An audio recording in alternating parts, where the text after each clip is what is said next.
Incubators. Today, I am talking to Dr. Katie Deming, and I'm so excited for you to hear this episode. Dr. Katie is an integrative oncologist, inventor, and TEDx speaker who is redefining cancer prevention, treatment, and healing.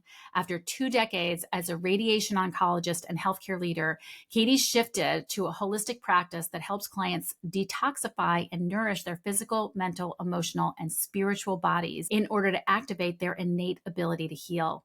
Her passion for bridging the power of science with holistic health has led clients to remarkable outcomes, including tumor shrinkage, remission of advanced cancers, and avoidance of invasive treatments. This episode was inspiring. It was vulnerable. It was real. I cannot wait to bring it to you and for you guys to have a listen. Welcome, Dr. Deming. I'm excited to have you here. Hi, Abby. Thank you for having me. Yeah, sure. I would love for you to share with the listeners. You were a practicing oncologist and now you are not. And I would love to hear the journey of why you moved from doing what you were doing to what you are doing now. Then I'll share the other Sure. part. Sure. So I am a radiation oncologist by training. I went to Duke University for medical school, did all my training at Duke, and then practiced for basically 20 years as a radiation oncologist and also as a healthcare leader. And in 2020, I had what is known as a shared death experience, which is very similar to a near-death experience, except that the difference is that the person who has the experience is not the person who is dying. And this is something that can happen to family members or healthcare providers who are at the scene where someone does transition. And the person who is there has a very similar experience to a near-death experience, even though their heart does not stop. And that happened to me in the fall of 2020 and fundamentally changed me, much like a near-death experience changes someone who has that experience. So after that experience, I really saw how medicine was broken and that what we were doing in Western medicine was not true healing. And I knew that I needed to leave. And I had been getting messages for about a year before that. And of course, I was ignoring them because it didn't make sense. I had spent my whole life training to become a radiation oncologist, didn't get my first job until I was 32. So clearly it was, a long time to train to become my specialty. And it just didn't make sense when I was getting these messages telling me to leave. But then, when you ignore the messages the first time, the little tap on the shoulder, and then pretty soon you're getting hit over the head with a frying pan. And so the shared death experience was my frying pan moment where I said, okay, I hear the message loud and clear. And the other thing was that I knew that I needed to leave, but I didn't know why. That was the hard part. Like, I knew that I needed to leave, but I didn't know what was the next thing. Like, what was I supposed to do? The only message that I was getting after this event was that I needed to leave. And because I've spent so much time around people who are dying as an oncologist, and also I came into medicine through volunteering at hospice, I've spent a lot of time with people who are facing their own mortality and death.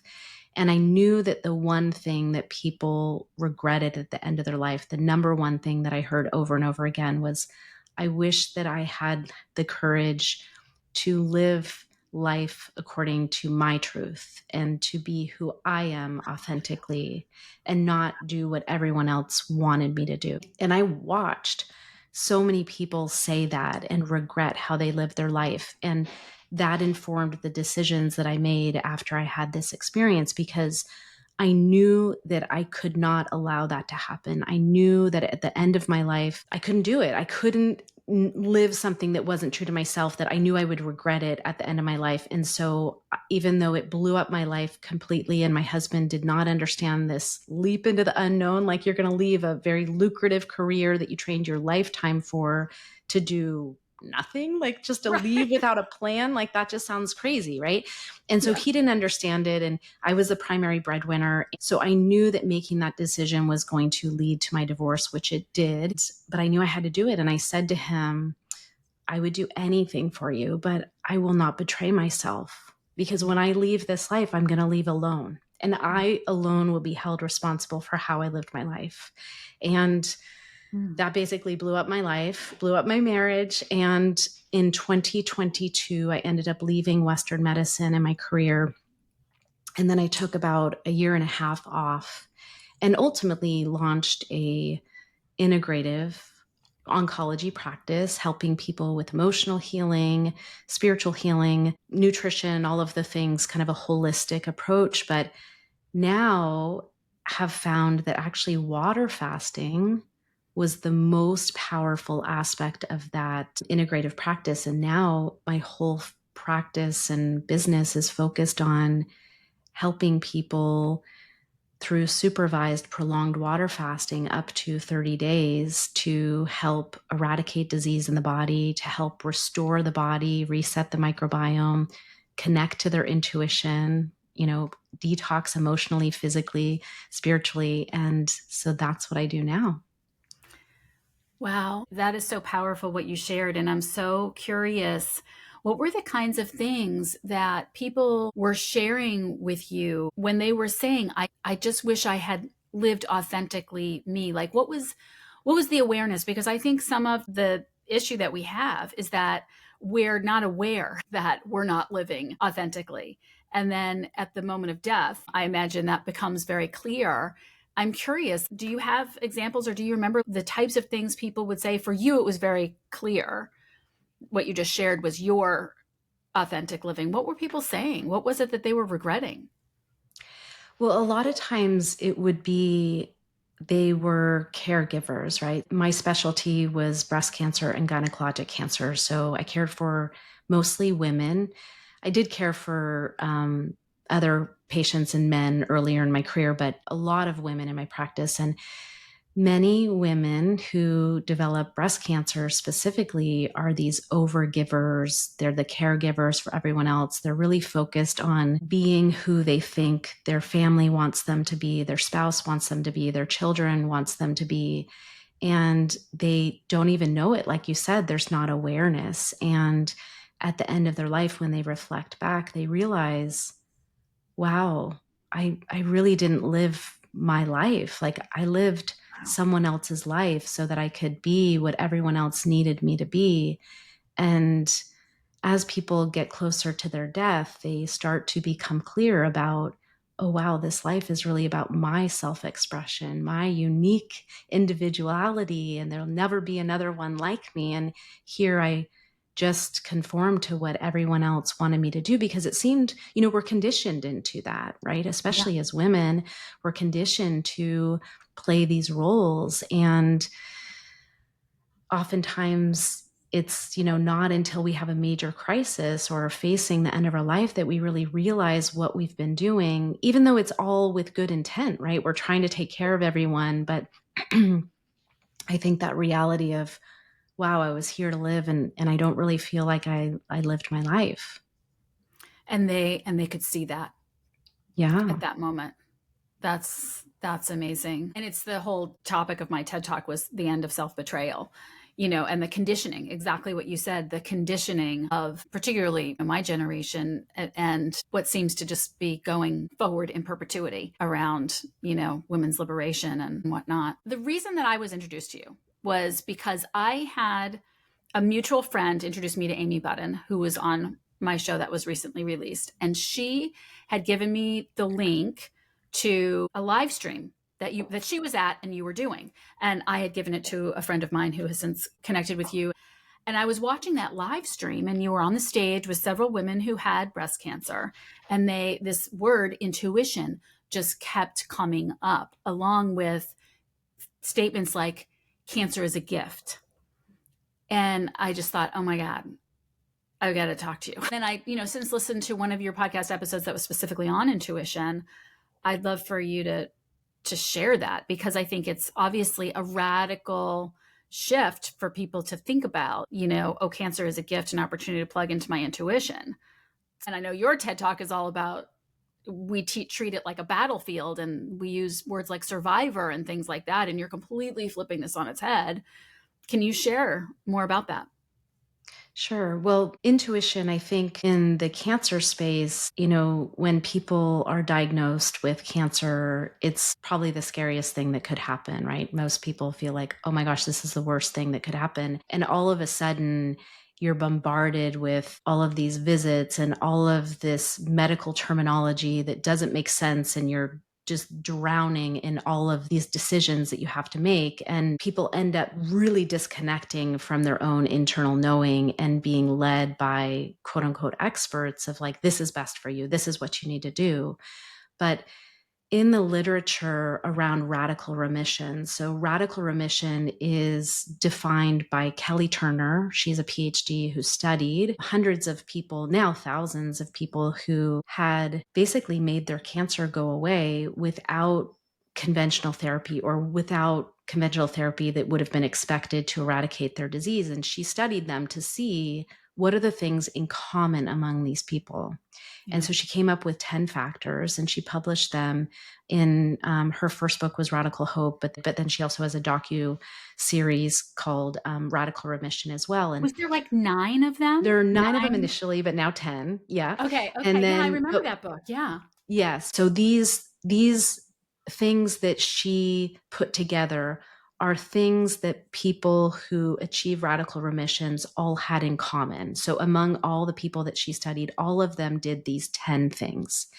And, there are things like releasing past trauma, Mhm. cultivating positive emotion, radically changing your diet, pursuing herbs and supplements. I'm exactly not sure the language that she's used in there, but there's a whole list of these things. But one of the things on that list was listening to your intuition, following Mhm. your intuition. Mhm. And what I realized as I stepped out of Western medicine is that what we do when someone is diagnosed and we push them through like making decisions really fast, right? Like we've got to make these decisions and you've got to get into treatment really fast. And then it's very scary, right? It's the scary C word and everything seems overwhelming. We basically completely blow past people's intuition. And so one of the things that I have learned to encourage clients to do now that I've stepped outside of that space is to really slow things down so that they can connect with their intuition, with that, small voice inside that is often quiet, that we can only hear when it's quiet, right? You can't hear when it's so noisy and there's so many voices coming at you. It is a foundational part of my practice to help clients tap into their intuition and get clear on what is that little voice telling you, what is that little voice pulling you to. And frankly, with my shared death experience, that little voice, my intuition is what I had been ignoring, right? Yeah. And then Yeah. what came through after that event was that, oh, that little voice actually has a message for me and it's guiding me. It's been guiding me all along. And how do I tune into that and listen to it? And so my whole life now is guided in that way. And I teach people with cancer how to tap into that and how to cultivate their intuition and how to, turn down the noise so that they can hear what really is best for them. Because even though the doctors have statistics Yeah. and they have these protocols, what's right for one person's not right for the next person. And to allow someone to follow what is leading them is ultimately, I think, what needs to happen and what is in someone's highest interest. And also, if you think about, I really think of illness as a wake up call and a message that if this is a message, then we need to get quiet to hear what's the message all about. And I think that's where the idea of the gift comes from, right? Is when you use the symptom of cancer as a messenger and you start to listen, you learn, okay, what was the reason why I got this? And what is it that needs to shift in my life to help me get well? It's sort of like, what is this here to tell me so that I can get well? And so then the drive is, I've got to do this so I can get well. I got to do this so I can get well. I got to, and like we're not actually doing what we needed to do. We're just applying the old program of what we do in our life to the spirituality of it. Or does that make sense? Do you No, see that absolutely. happen? Yeah, no. And I talk about that on my podcast that I distinguish what you just described as distinguishing eradication of cancer. In this case, if we're like thinking of someone who's ill, eradication of disease, which is what the doing is, like doing more of, you came in, you're probably probably the reason why you're sick is because of all the doing, but now you're just Right. doing different things and it's focused now on Right. eradicating this disease. But no matter what the disease is, right? So it's not just cancer, any illness in the body is a symptom, it's a message. If you get that message, then there's opportunity to truly heal, which is actually the whole purpose of that to come in is the healing. It is physical, but not in the way we think of it. Like eradicating disease is not healing. You can eradicate someone's cancer. I've seen a lot of people who have maybe had their cancer go away and they die and they're not healed. And then I've seen many people who die of their cancer, but they're healed because the healing is so much deeper. The healing is finding the peace among the chaos, finding yourself, finding your authenticity. That is the way that I define healing. And that is what I believe illness is here to do, is to show us what is out of alignment so that we can heal and become connected to ourselves, authentic, and find the peace regardless of what's happening. If you heal, but then you die, how do you explain that? Well, I think that it comes down to, I think that we misunderstand what life is about, right? And I practiced this for 20 years. If the goal was to eradicate all disease and live forever, well, we're never going to achieve that because every one of us has an expiration date. Right. Every one of us is leaving Dead. here and not alive, right? So Right. we all leave, and that's part of the process, but we fight that. And so I think that that idea that, that, well, how can you die of cancer? And the idea of being healed is that it completely flips our understanding of life. And my understanding of life, just from my own experiences, and I don't know that there's a truth with a capital T. I just can only share what my experience is, but I personally believe that we come here to evolve and grow spiritually, and that adversity in life, including illness, is a way for us to grow. And that the goal is not to live forever and have a perfect life. The goal is to grow and evolve through everything that we are challenged by in our life. And when you see life in that way, the healing takes on a totally different meaning because the goal is different. The goal is to come in connection with ourselves, to remember who we are. Why did we come here? We came here to express ourselves as unique, one of a kind individuals to share light in this world and grow and evolve. And when you see it that way, then death is not the enemy. Death is just part of the process, and we go on, right? The soul is eternal. The body has an expiration date, and all of us will shed this body at some point, and then we continue on. And what we take back into our wholeness is part of the evolution and the growth. And so you could die of your cancer and actually have achieved your purpose in this life. Yeah. You've reached that higher level of consciousness that you're meant to reach in this lifetime. So, is that the understanding that you had when you went to school for oncology? And if not, what shifted? How did you begin to build this new model for yourself internally, other than Yeah, the, so you know, no, absolutely not. That was not my model when I went into medical school. And actually, it's funny because I went into medicine. I was an undergrad studying biopsychology and neuroscience. And I was oh, wondering, like, oh, what do you do with, that degree? And I was like, well, I, naively was like, you could go to medical school or you could do research. And so my mom was a nurse practitioner, and at the time, now, it's 50-50 men and women, actually maybe even more female physicians, but at the time it was more male dominated. And my mom really was discouraging me from going to medical school. And because she's like, I don't know that you're going to like the lifestyle. And I know you want to have a family and all of those things. And so I was thinking about what would be the hardest part about medicine that might help me cross that off my list of career options. And I really had never had much experience with death. And I thought that's probably the part of medicine that would be the hardest for me. And so I volunteered at hospice with the expectation to cross medicine off my list because I didn't think that I would like being around people who were dying. But Yeah. as you can tell, the story did not turn out the way that I had expected.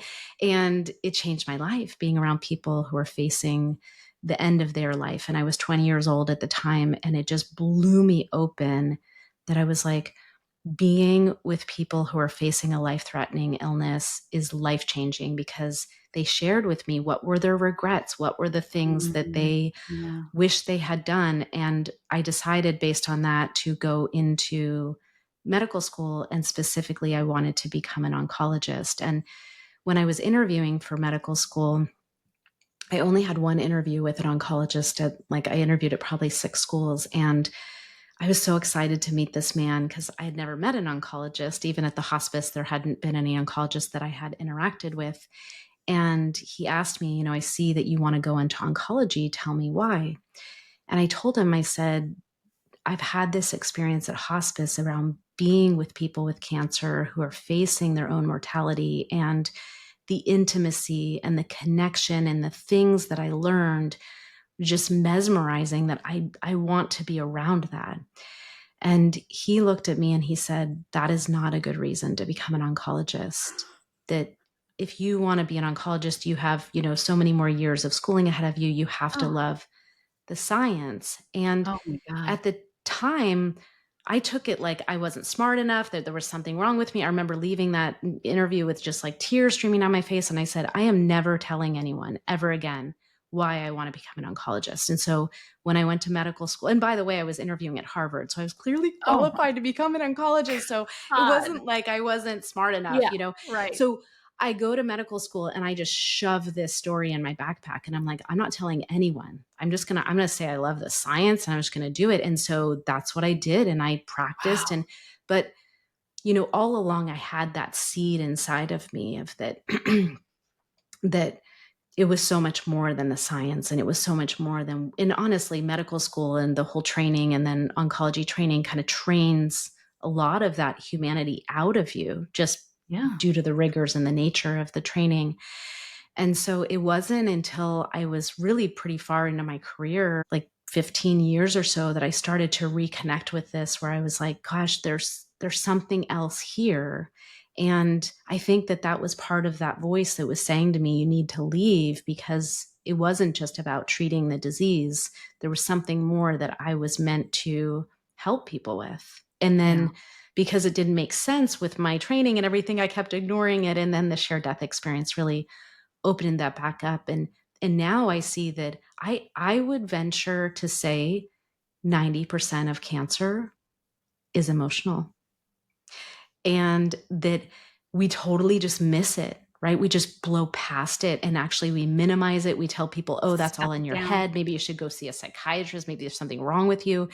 And there's a lot of emotional toxicity and a lot of connection between emotions and illness. And so it's been a long journey. It took me, I'm a slow learner, I guess, but in the beginning I had that like beat down that made me forget for a long time. And now I'm remembering, kind of who I am and why I came here. So that's how that started. Wow. Yeah.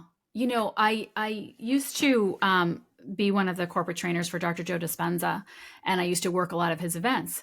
So I've seen tons and tons and tons of cancer remission stories. Mhm. And I've also seen tons of people that came back and had to have their second or third remission story, right? And there's one that I remember in particular, and it just rung so true for me, because I personally feel, I would venture to just say 90% of cancer is caused by emotions. I always say 99% of people are dealing with an unworthiness program that is really driving those emotions.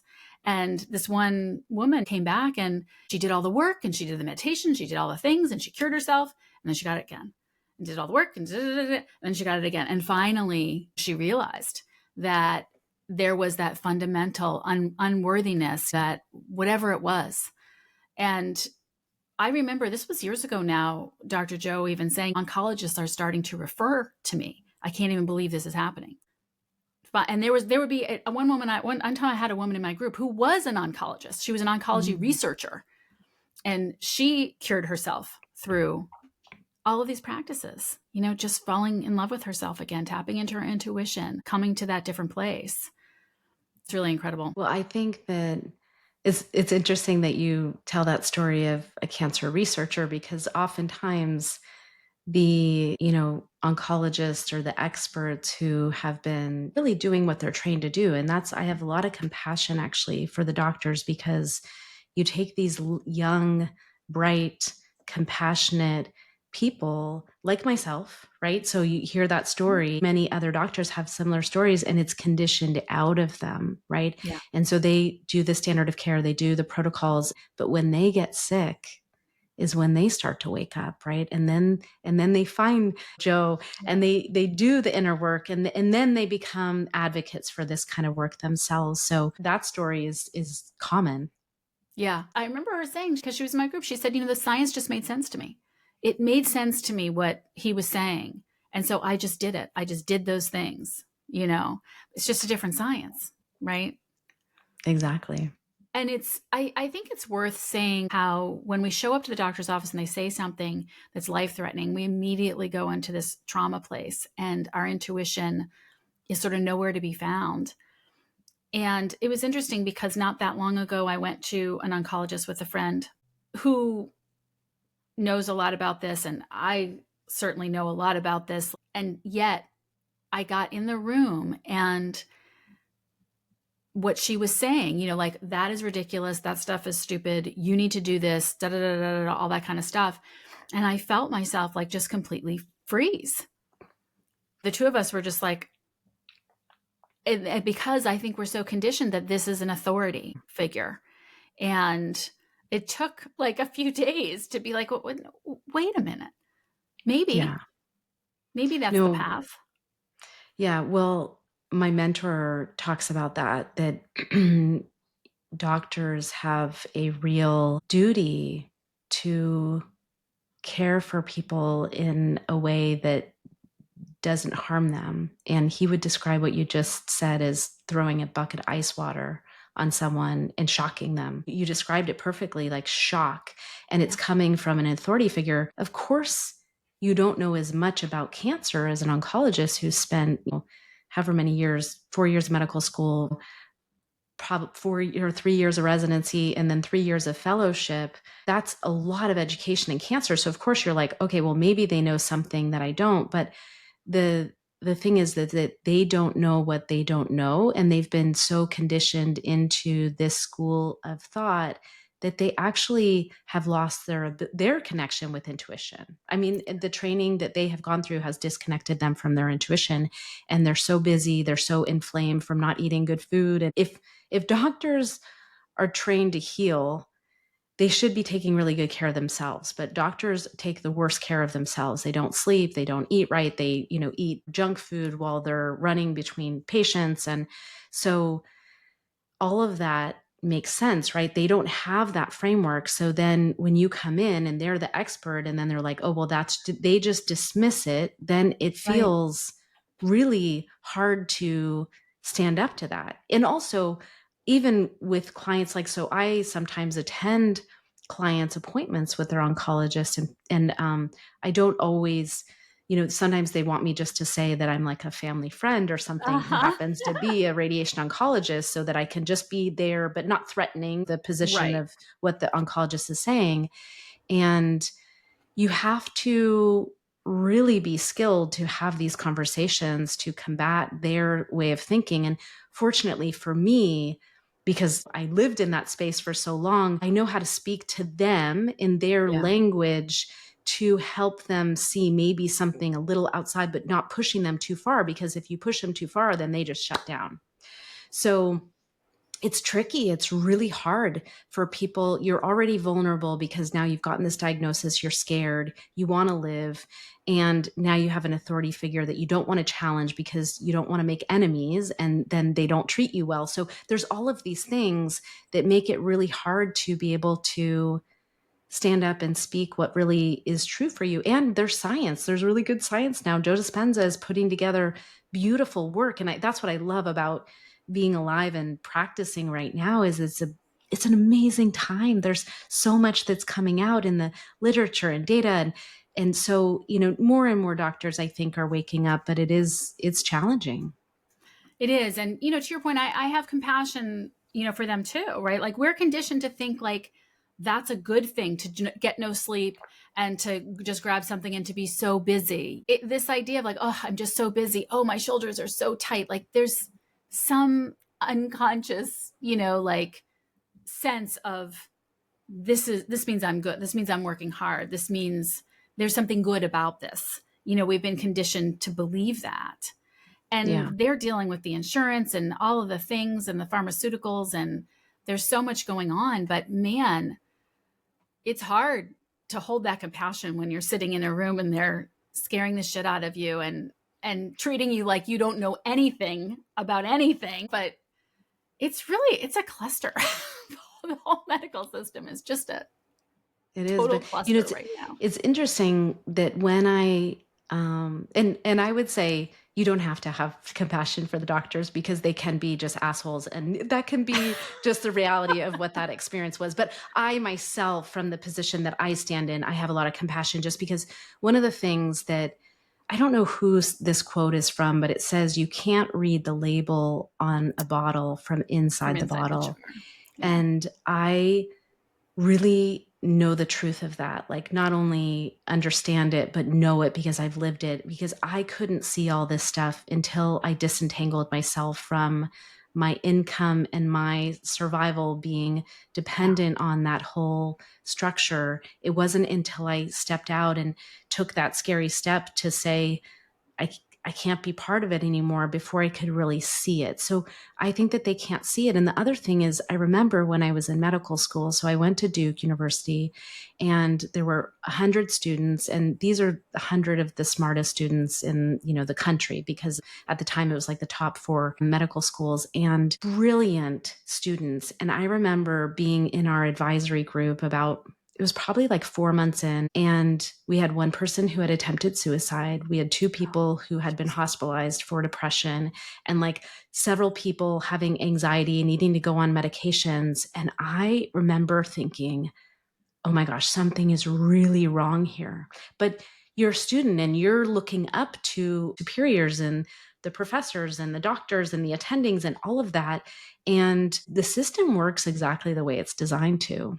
And they break down those doctors to Mm, condition them yeah. into servants of a system. And the system is designed to make money for the pharmaceutical companies. And the foundation of Western medicine is not to make people well, it's to basically pay for pharmaceuticals so that the pharmaceutical companies can continue to make money. And that's just a sad truth that now it's uncomfortable. It's not popular for me to say that. I definitely, don't win a lot of points with my former colleagues, but it's a truth. But why is it so hard? Why is this so hard for people to accept? Like to me, this is so obvious. And yet, you step outside the circles of people like you or people that I imagine you hang out with or that I hang out with.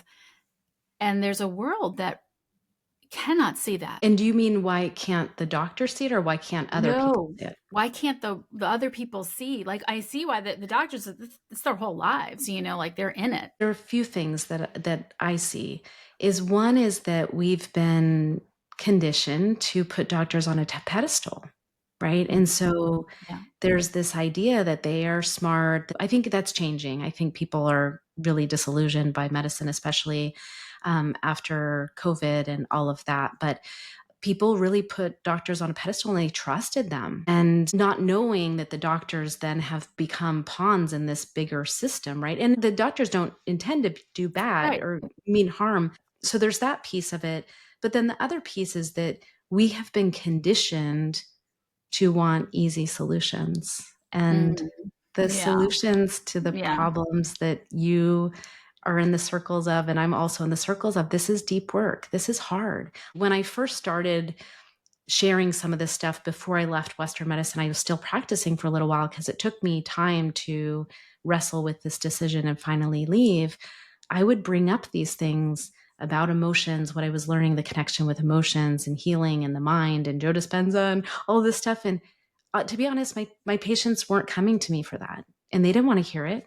Yeah. There'd be a few, but then even the ones who grasped it, I would, while they're having radiation at the time, like radiation would be like a 5 or 6 week course of treatment. I would see them once a week and I'd be working with them on these other things while we were doing the radiation. And then when they went back out into regular life again, they would just fall back into the same patterns because it's Sure. just easy. It's hard. Like making a change that creates radical healing in the body from a natural pace is simple, but not easy.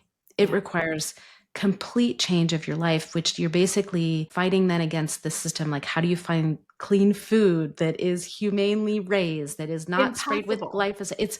It's very challenging and it's very Yeah. time consuming. And so I think it's hard. It's hard to be healthy in the modern world. It takes intention, it takes discipline, it takes money. It's expensive to eat. So all of these things I think just Yeah. converge to make it easy.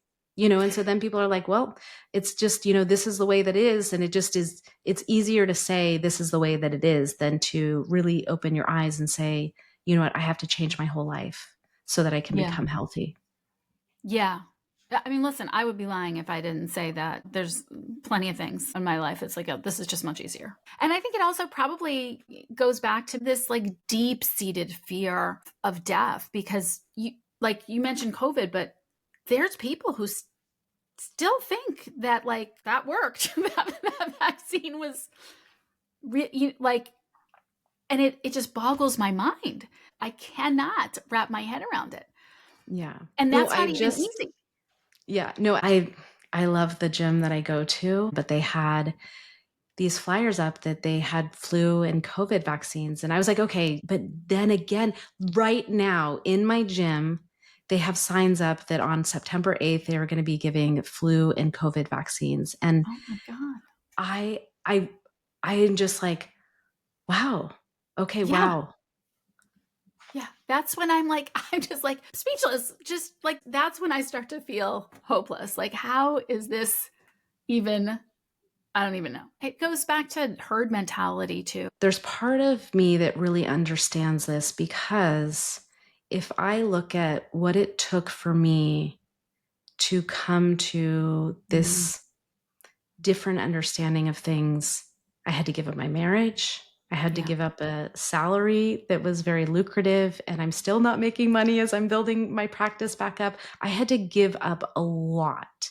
And Yeah. I think that it takes a crisis for people to really start to wake up and see things. And they don't want to give up those things. It takes something really big. And COVID woke up a lot of people, right? Yeah. So it was a, crisis is two symbols in Chinese. The first is danger and the second is opportunity. COVID was a crisis that created an opportunity for awakening for a lot of people. And it's Absolutely. likely going to take another crisis for more people to wake up. The beautiful thing is you are seeing more and more people waking up, but waking up like that requires a really big shakeup because Yeah. it's going to cost people a lot of things that they thought they were. If you think that the purpose of this life is to create the perfect life, financial security and success and all Right. of that, this is like the opposite of that. You're going to lose a bunch of friends, you're going to maybe, lose your income. Like there's so many Yes. consequences. It's Yes. there's cost to it, but you know, ultimately when you have a big enough wake up call, people realize this is worthwhile, but most people are not uncomfortable enough to make that change. Yeah. And we've seen people who have done everything traditionally with cancer and die. And we've seen people who have done everything traditional with cancer and live. And we've seen people who have done everything alternative and live, and we've seen people who've done everything alternative and die. And it's an equally miserable death, right? So, to your point, if the goal is to have success, to collect all the things, to live a long life, then yeah, it's understandable, right? It's kind of like, well, I know people who did alternative stuff and it didn't work and they died. So, therefore, ergo, this is easier anyway. It's covered by my insurance and Right. it's much more comfortable to me. But I do have to say the water fasting, and maybe it's the Jewish in me, I don't know, but like when I even think about it, could I do that? Like I should do that. I do a lot of things, a lot of uncomfortable things, and I've lost a lot of friends and I've lost a lot of relationships, but that is this line that I come across and I just think, "Oh my god, every part of my inner world would just be screaming like, "Oh my god, I can't do that."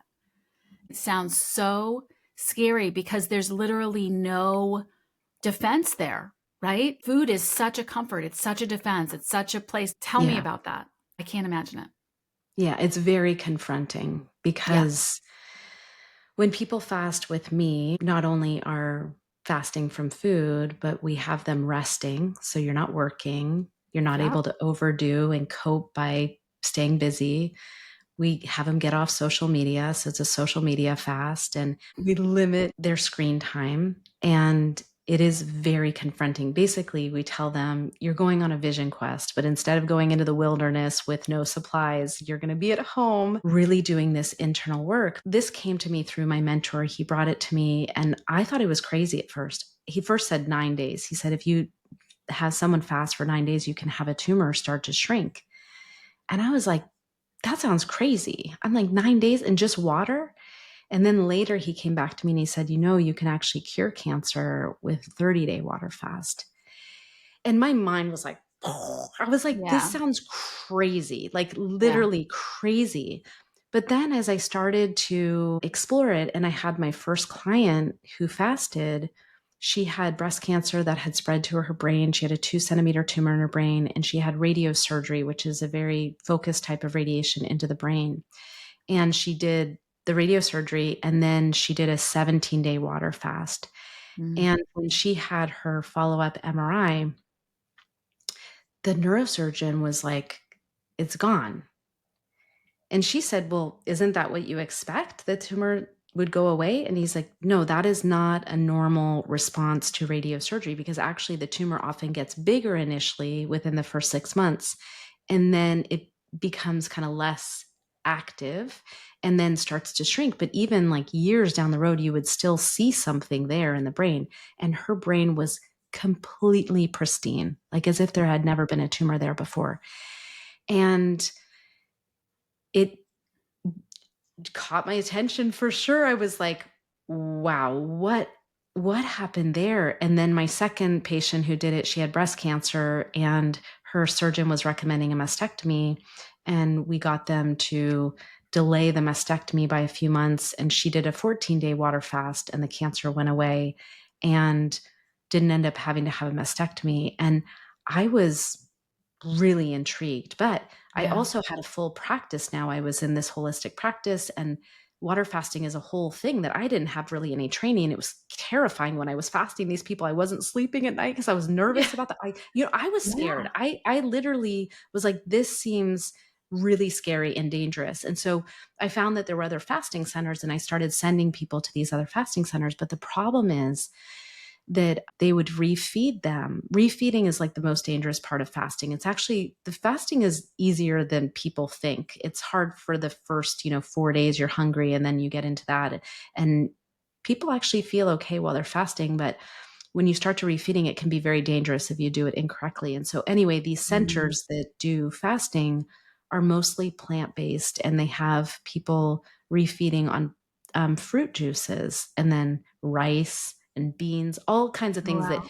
are not good for people with cancer. So if you think about cancer from a metabolic condition Yeah. or metabolic perspective, these are absolutely the wrong foods. And these centers are not focused on cancer anyway. So nobody Yeah. was fasting people for cancer. So ultimately, I started fasting people myself, and it truly is remarkable. And the reason why I've switched my whole practice, number one, it's the most effective tool that I have in like the holistic, toolbox. But the other thing is that the healing, that Yeah. healing that I was Yeah. talking to you about, like if it's not about eradicating disease and it's about healing, is I see people healing in front of me. And just today, so right before this call for us to do this podcast, I was with my fasters. And one of the women said, I just want you to know that coming into the fast, all these doctors and had all these things and all of these options, like you do this or this. And it felt so confusing. And I never knew what to do through this whole journey. And she's been dealing with cancer for a couple of years now. She said, I really never knew the right thing to do. I always felt conflicted, and I always felt like this person's saying the opposite of this expert. And I was, if I did this thing, then this person would say, well, you're doing it wrong. And I always felt conflicted. And she said, I finally found myself. I finally found my Mhm. path. She says, I know when I finish this, what I need to do. And that's the most common thing that I see is people coming home to themselves and knowing what is right for them. And the spiritual awakening. This is not just for cancer. I mean, it's really great for cancer, and it's also good for preventing cancer and detoxifying our bodies. Because, by the way, in the modern world, this is why, 1 in 2 people get cancer today. When it was Wow. 1 in 33 100 years ago, it's 1 in 2 people get cancer in their lifetime today. Fasting is a powerful way to reduce that risk dramatically of getting cancer for yourself, because it helps you detoxify and also emotional detox and mentally get clear. But the other aspect is the spiritual awakening that happens. And, we're Absolutely. living in such a powerful time with, the shift that's happening on the planet and the awakening of the collective consciousness, that for me, if I can help someone awaken to their true essence and their, authenticity is honestly the highest thing that I could do of service. And so for me, that spiritual aspect of it has been truly a gift for me to be part of and to walk with people. And I wish that I have done 6 days, but I'm always fasting people now, and I don't have any other practitioners who work with me. So I've been working 24/7 since I started this in February of 2025. I would Wow. love to at some point take several weeks off and do it myself, because I watch what's happening to them and Yeah. this is miraculous. And, one of the things that you said is, you said, you don't know if it's your Jewish ancestry, but think about this. Every spiritual tradition has fasting as part of its tenets, every Yeah. single one. And Yeah. there's a reason for that. It Yeah. really does connect you to the divine and to your true essence. Yeah, 1,000%. And and not only do I know that intellectually, but I can tell from the response, the internal response that I have when I think about it, that holy cow, if I did this, this would be like an unbelievable spiritual awakening. Like this is, look at what's happening in here. That is, The like resistance shows you there's something there. It's like whenever I'm exactly. afraid, I'm like, okay, that's the thing I need to do. Exactly. And there's all these things that I can be like, oh, shoot, I got to do that. All right, I'll go do it. But fasting is the I'm like, not there yet. Like, Well, yeah, okay, maybe I got this to means need to that do it, that. it needs to be. I know, I know, I know. Oh my I'm God. kidding. It's one of those things where it's not for everyone, but I will say that to do even just like a 5 day or 7 day fast is life changing. Beautiful. Just, Yeah. just a 5 day. Well, my people do 30 days. So, like, someone I who comes in and know. does 7 days, they're like, I feel like a baby in here because everyone Yeah, else yeah, is yeah. doing 30 days. But yeah, fasting is powerful, and your body is designed to do it, which is the most beautiful thing. That's the beautiful thing, is now I'm not afraid of it, because I'm like, I just watch these people's bodies, and their bodies Yeah. get better. Like this one woman I was just telling you today, how she knows what she had, arthritis so bad that she'd been taking medication every day, multiple times a day for several years. And the arthritis pain after 3 days went away. Wow, that is not surprising to me at all. I completely believe that. I mean, I've just seen so much, right? I mean, I've seen much just with the meditation and all of that stuff. I absolutely believe that. And the junk that's in our food right now is just insanity. Like I just hope they can get something done with that. Yeah. Um so listen, I always ask people, if you could tell people one thing, if you could just like shake everyone and like, I just need you to know this one thing. What is it that you would like the listeners to know? That you're here for a reason, and being authentic to who you feel inside is the most powerful thing that you can do for yourself and for the world. Love it. Thank you so much for being here. I really appreciate your time. I know you're extremely busy, so it was lovely to spend time with you. You're welcome. It was my pleasure. Thank you so much, Abby.